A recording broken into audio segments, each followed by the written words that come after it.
అబ్బో ఇక్కడ కేజీ చీరలు కొంటే అర కేజీ చీరలు ఫ్రీ అంట. మంగళ్య షాపింగ్ మాల్ కేజీల్లో సేల్, టన్నుల్లో ఆనందం. ఇక తెలంగాణ డిప్యూటీ స్పీకర్ పదవికి లైన్ క్లియర్ అయింది. బరిలో ఎమ్మెల్యే బాలు నాయక్ కనిపిస్తున్నారు. బాలు నాయక్ వైపే కాంగ్రెస్ అధిష్టానం మొగ్గు చూపుతున్నట్టుగా ఇన్ఫర్మేషన్.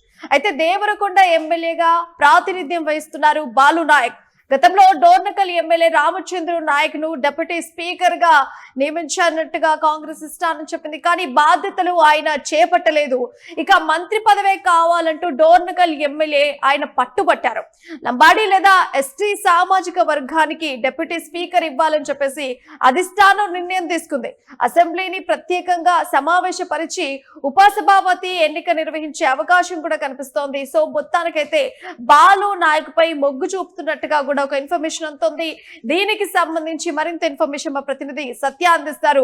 అయితే సత్య చెప్పండి, దాదాపుగా తెలంగాణ గవర్నమెంట్ ఏర్పడి 2 సంవత్సరాలు అవుతుంది. కాంగ్రెస్ గవర్నమెంట్ ఏర్పడి ఇప్పటికీ కూడా డిప్యూటీ స్పీకర్ పదవి ఖాళీగానే ఉంది. ప్రస్తుతానికైతే ఎమ్మెల్యే బాలు నాయక్ వైపు మొగ్గు చూపుతున్నట్టుగా ఇన్ఫర్మేషన్ అందుతోంది. సో దీనికి సంబంధించినటువంటి పూర్తి డీటెయిల్స్ అందించండి సత్య.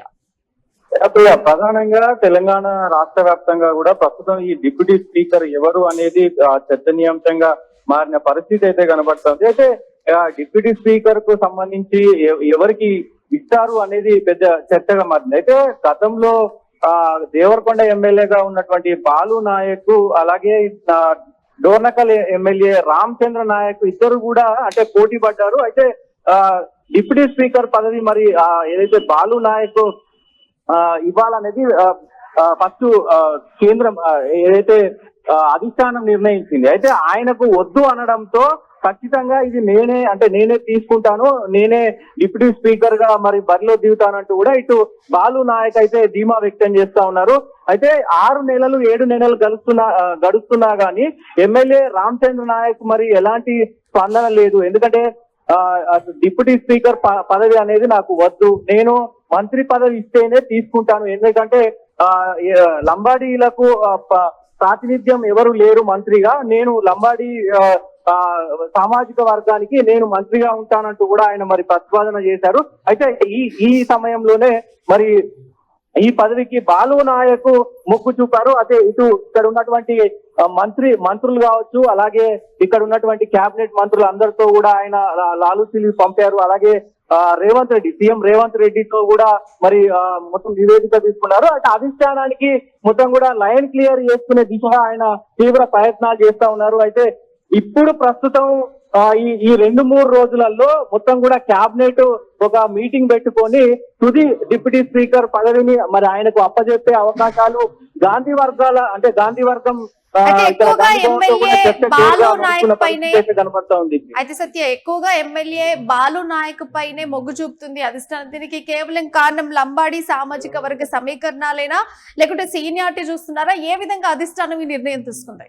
ఇక్కడ 2 కారణాలు. అయితే గతంలో ఈ పదవిని మరి రామచంద్ర నాయక్ ఇవ్వాలని నిర్ణయించారు. అంటే అక్కడ అధిష్టానం, కేంద్ర అధిష్టానం కూడా ఆయనకి ఇవ్వాలని ఫిక్స్ చేసింది. డిప్యూటీ స్పీకర్ ఆయనే అంటూ కూడా మరి అఫీషియల్ గా అనౌన్స్ చేయబోయారు. అయితే ఆ పదవి నాకు వద్దు అనడంతో ప్రధాన పోటీదారులుగా ఉన్నటువంటి ఇప్పుడు ఈయనకు మరి ఆ పదవి అప్పచెప్పే అవకాశం ఖచ్చితంగా కనబడుతుంది. దాంతో పాటు ఇప్పుడున్నటువంటి సిచ్యువేషన్ లో వాళ్ళకి సంబంధించి లంబాడీలు అలాగే ఎస్టీలకి సంబంధించి కూడా ప్రాతినిధ్యం ఎక్కువగా లేదు కాబట్టి ఇప్పుడు ఈ పదవి కనుక ఖచ్చితంగా ఆ డిప్యూటీ స్పీకర్ పదవి అనేది ఆయనకి ఇస్తే గనక ఇటు లంబాడీలను గౌరవించినట్టు అవుతుంది. అలాగే చట్టసభల్లో మరి ఒక వ్యక్తి మేము ఇచ్చాము, సో అణగారిన వర్గాలకు కూడా మేము హక్కున చేసుకుంటున్నాము అనే దానికి కూడా ఇటు ప్రభుత్వం చెప్పుకునే విధంగా కూడా ఇటు రెండు అంశాల్లో కూడా అటు నాయక్ సామాజిక వర్గానికి కానీ ఇప్పుడు ఆయన ప్రాతినిధ్యం వహిస్తున్నారు కాబట్టి ఖచ్చితంగా ఇది కొంత శుభసూచకం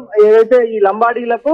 కానీ ఈ పదవి నిజంగా మరి ఆయనకు మరి వర్తిస్తుందా లేదు అని అంటే గతంలో రామచంద్ర నాయక్ పేరు కూడా వినిపించింది. బట్ అయినా కూడా రామచంద్ర నాయక్ అందులో ఇన్వాల్వ్మెంట్ తీసుకోలేదు. నాకు ఖచ్చితంగా మంత్రి పదవి కావాలని చెప్పేసి ఆయన పట్టుబట్టి కూర్చోడానికి ప్రధాన కారణాలు ఏంటి? ఆయనకి ఏమైనా ఫ్యూచర్ లో కేబినెట్ విస్తరణలో ఆయనకి ఏమైనా హామీ లభించిందా? దీని వెనుక చర్చ ఏం జరుగుతోంది? ఆయనకు ఉన్నటువంటి క్రెడిబిలిటీ కావచ్చు, ఆయన నియోజకవర్గంలో ఉన్నటువంటి ఆ పట్టుదల కావచ్చు, అవన్నీ కూడా అంటే ఇటు నాయక్ సామాజిక వర్గానికి, ఎస్టీ సామాజిక వర్గానికి, లంబాడి సామాజిక వర్గానికి ఇవన్నిటి కూడా ఆయన కొంత కీలకంగా పనిచేశారు. దాంతో పాటుగా ఆయన ఇక్కడ రేవంత్ రెడ్డికి కానీ ఇక్కడ కేబినెట్ మంత్రులతో అందరితో కూడా చాలా చక్కగా వాళ్ళతో ఉంటారు. కోఆర్డినేషన్ బాగుంటుంది. రాజకీయంగా ఆయన కూడా మరి అక్కడ ఉన్నటువంటి సిచ్యువేషన్ గమనిస్తే ఖచ్చితంగా ఇందుకే ఆయనకున్నటువంటి క్రెడిబిలిటీ అంటే ఈ డిప్యూటీ స్పీకర్ పదవి అనేది ఆయనకి ఇచ్చారు ఏఐసిసి కూడా. కానీ ఆయనకు మరి ఆ పదవి వద్దు, డిప్యూటీ స్పీకర్ పదవి ఉంటే నాకు నా నియోజకవర్గాన్ని నా జిల్లాని నేను డెవలప్ చేసుకోలేను, నాకు మంత్రి పదవి ఇస్తే నా సామాజిక వర్గంతో పాటు నా నియోజకవర్గంతో పాటు నా జిల్లాను కూడా డెవలప్ చేసుకుంటాను, మా సామాజిక వర్గాన్ని పెద్దపీట వేసేలాగా నేను పనిచేస్తానంటూ కూడా మరి ఆయన రేవంత్ రెడ్డికి అలాగే కేబినెట్ మంత్రులకు కూడా చెప్పినట్టు తెలుస్తా ఉంది. ఇప్పుడు ఈ 2-3 నెలల్లో విస్తరించబోయే కేబినెట్ మినిస్ట్రీ దాంట్లో కూడా ఖచ్చితంగా ఆయన పేరు కూడా టాప్ 2 లో ఉంది. కాబట్టి ఖచ్చితంగా మరి ఆయనకు ఆ మంత్రి పదవి భరోసా ఇచ్చారు కాబట్టి ఆయన సైలెంట్ గా ఉన్నాడు అనుకోవచ్చు. Right Satya, thank you for the update. So మొత్తానికైతే తెలంగాణ డిప్యూటీ స్పీకర్ పదవికి అయితే లైన్ క్లియర్ అయిపోయింది. ఇప్పుడు బరిలో ఎమ్మెల్యే బాలు నాయక్ కనిపిస్తున్నారు. బాలు నాయక్ వైపే కాంగ్రెస్ అధిష్టానం అంతా కూడా మొగ్గు చూపుతున్నట్టు తెలుస్తోంది. అయితే దేవరకొండ ఎమ్మెల్యేగా ప్రస్తుతానికైతే బాలు నాయక్ ప్రాతినిధ్యం వహిస్తున్నారు. గతంలో ఈ డిప్యూటీ స్పీకర్ కోసం డోర్నకల్ ఎమ్మెల్యే రామచంద్ర నాయక్ ను డిప్యూటీ స్పీకర్ గా నియమించింది కాంగ్రెస్ అధిష్టానం. అయితే ఈ బాధ్యతలు నేను చేపట్టనని చెప్పేసి రామచంద్ర నాయక్ అయితే సైలెంట్ గా చెప్పేశారు. తనకు కేవలం మంత్రి పదవే కావాలంటూ కూడా డోర్నకల్ ఎమ్మెల్యే పట్టుబట్టారు. అయితే లంబాడి లేదా ఎస్టీ సామాజిక వర్గానికి చెందినటువంటి వారికే డిప్యూటీ స్పీకర్ ఇవ్వాలని చెప్పేసి అధిష్టానం అయితే నిర్ణయం తీసుకుంది. అసెంబ్లీని ప్రత్యేకంగా సమావేశపరిచి ఈ ఉప ఎన్నిక జరగాలని చెప్పేసి కూడా తెలుస్తోంది. సో మొత్తానికి తెలంగాణ శాసనసభ డిప్యూటీ స్పీకర్ పదవికి దేవరకొండ కాంగ్రెస్ ఎమ్మెల్యే నేనావత్ బాలు నాయక్ పేరు దాదాపుగా ఖరారైనట్లు అయితే రాజకీయ వర్గాల నుంచి బలమైనటువంటి సమాచారం అయితే అందుతుంది. అయితే ఇక్కడ తెలంగాణ కాంగ్రెస్ అధిష్టానం కేవలం ఎస్టీ లంబాడా సామాజిక వర్గానికి చెందినటువంటి దేవరకొండ ఎమ్మెల్యే బాలు నాయకును ఈ పదవికి ఎంపిక చేసేందుకే ఎక్కువగా మొగ్గు చూపుతోంది. తెలంగాణ కాంగ్రెస్ వ్యవహారాల ఇన్ఛార్జ్ మీనాక్షి నటరాజన్ అలాగే TPCC chief B Mahesh Kumar Goud స్వయంగా బాలు నాయక్ తో కూడా మాట్లాడి ఆయన ఒప్పించినట్లుగా అయితే తెలుస్తోంది. గతంలో డోర్నకల్ ఎమ్మెల్యే జాటోత్ రామచంద్ర నాయక్ కూడా డిప్యూటీ స్పీకర్ అభ్యర్థిగా కాంగ్రెస్ ప్రకటించినప్పటికీ కూడా ఆయన బాధ్యతలు స్వీకరించడానికి ఆసక్తి అయితే చూపించలేదు.